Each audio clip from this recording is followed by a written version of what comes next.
Vítajte pri dnešnom prehľade. Máme tu opäť ten náš týždenný súhrň diania vo svete kryptomien, všetko z jedného komplexného zdroja. A cieľom je ako vždy vybrať to najdôležitejšie. Či už sú to veľké firemné investície, nejaké regulačné posuny, alebo aj tie prekvapivé trhové pohyby a samozrejme nevyhnutné bezpečnostné varovania. Poďme sa na to pozrieť. Presne tak. A tento súhrn ukazuje naozaj fascinujúci obraz. Na jednej strane vidíme, ako pokračuje tá vlna, povedzme, inštitucionálneho príjmania bitcoinu. Skoro ako by sa stával bežnou súčasťou firemných financií. No a zároveň vidíme, ako sa regulátori po celom svete snažia tento priestor nejako uchopiť a stanoviť pravidlá. A pritom tie riziká pro bežných ľudí, tie stále pretrvávajú. Je to taký, tanec medzi dôverou veľkých hráčov a tou pretrvávajúcou neistotou. Áno, a tá dôvera veľkých hráčov, tá je teda naozaj viditeľná. Pozrime sa na japonskú firma Metaplanet, tá už drží viac bitcoinu ako Tesla. Konkrétne 12 345 BTC. A to není všetko. Plánujú ďalšie obrovské nákupy. Počul som niečo o 200 000 BTC do roku 2027. Áno, presne to číslo tam figuruje. A nie sú sami, samozrejme. Vôbec nie. Pozoruhodný je podľa mňa ten krok Texasu. Ako prvý štát USA vytvára štátnu bitcoinovú rezervu z verejných peňazí. A argumentujú ochranou pred infláciou. To je už iná liga však. To už nie je len firma. Presne. To je úplne iný level. No a pridáva sa aj norská ťažiarska firma Green Minerals. Tí plánujú nákup za 1,2 miliardy dolárov.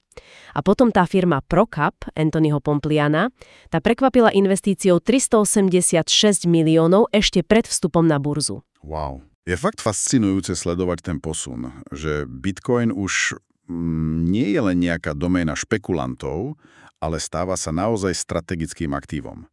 Pre diverzifikáciu v očiach firiem a dokonca, ako vidíme, aj štátov. Presne. Už to nie je len o tom individuálnom investovaní, ale o takom systematickom začleňovaní do finančných stratégií.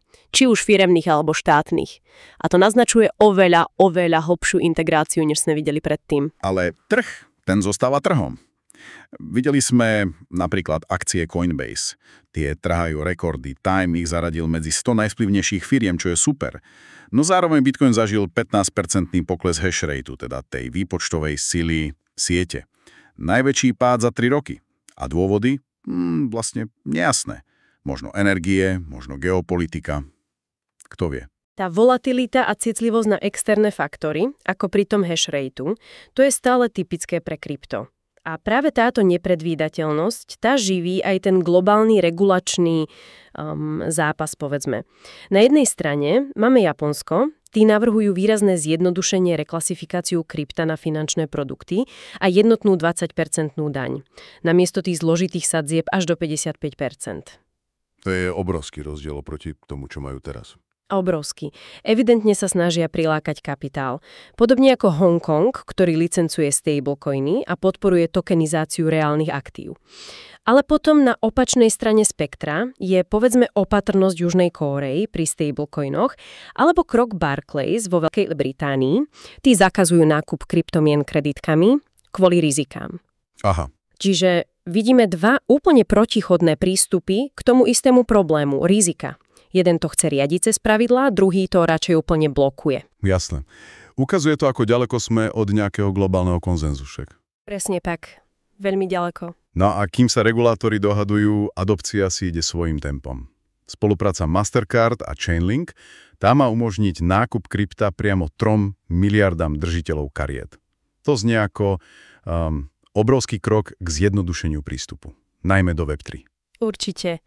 A zdroj spomína aj to, že v Európe už ľudia celkom bežne platia kryptokartami, hlavne stablecoinmi, za malé veci ako napríklad potraviny. Fakt? To som nevedel, že až tak bežne. Áno, zdá sa. A dokonca v USA giganti ako Fannie Mae a Freddie Mac, tí začnú brať do úvahy držbu kryptomien pri posudzovaní žiadosti o hypotéky. No teda. Kryptomeny sa tak pomaly, ale isto vkrádajú do tradičných financií.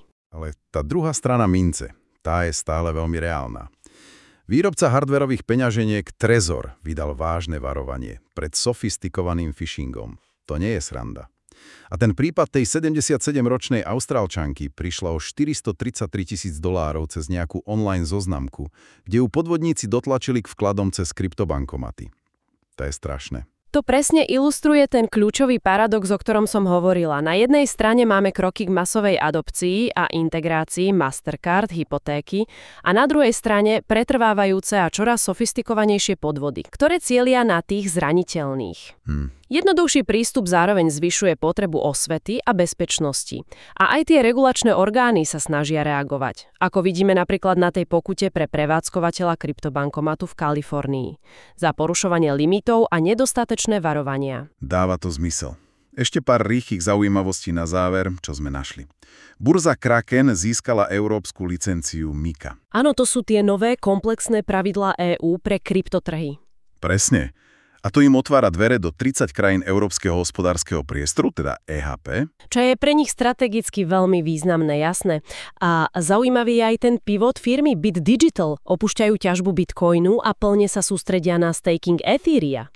Aha, čiže uzamykanie mincí na podporu siete za odmeny. Presne, chcú byť čisto stakingovou firmou. To je zaujímavá strategická zmena. A ešte ten príbeh jedného obchodníka údajne premenil $6 800 na 1,5 milióna. Za 2 týždne. To znie až neuveriteľne. Aj keď, samozrejme, extrémne riskantne. No to určite. A rastie aj aktivita umelej inteligencie v kryptosvete. Financovanie AI projektov vraj už tento rok prekonalo celý minulý rok. I tu posledné body pekne ukazujú tú pestrosť ekosystému. Máme tu strategické zmeny firiem ako Bit Digital, potom individuálne úspechy, aj keď s obrovským rizikom. Rastúci vplyv AI a pokračujúcu expanziu burs pod novými regulačnými daždníkmi ako MiCA. Takže aký je hlavný odkaz z tohto týždňa? No, vidíme pokračujúci, ba až akcelerujúci záujem veľkých firiem a inštitúcií. To je jasné.